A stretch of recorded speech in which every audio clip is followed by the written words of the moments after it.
Un cop tenim creats els tipus, crearem les activitats. Anirem al botó Nova activitat. Des d'aquí introduirem les següents dades: el nom, la descripció que veuran les famílies, el número de places, els monitors. En el camp Altres monitors informarem del nom dels monitors que no estiguin donats d'alta al nostre ClickEdu. L'opció de posar el curs escolar i els cursos tant en el quadre gris com en el quadre blanc permet que els responsables puguin fer la inscripció per l'any vinent durant el període estival, quan la seva plataforma és el curs anterior. Per tal que funcioni correctament, s'ha d'haver realitzat prèviament el traspàs de curs del mòdul d'extraescolars. En el curs escolar del requadre gris, informarem del curs en el qual s'imparteix l'activitat, i a cursos informarem dels cursos pels quals s'ofereix l'activitat.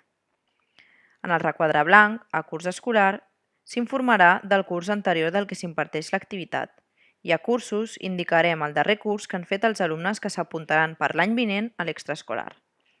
Per exemple, un nen que al curs 2015-2016 cursa segon d'ESO i al juliol els seus responsables volen inscriure a l'extraescolar d'anglès de tercer d'ESO.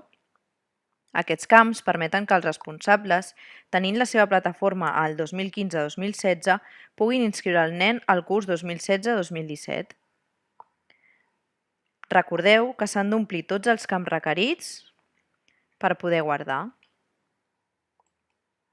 Un cop creada l'activitat, ens apareixerà com a subgrup del tipus. Per veure un exemple i per si algun cop hem de modificar, anirem al llapis.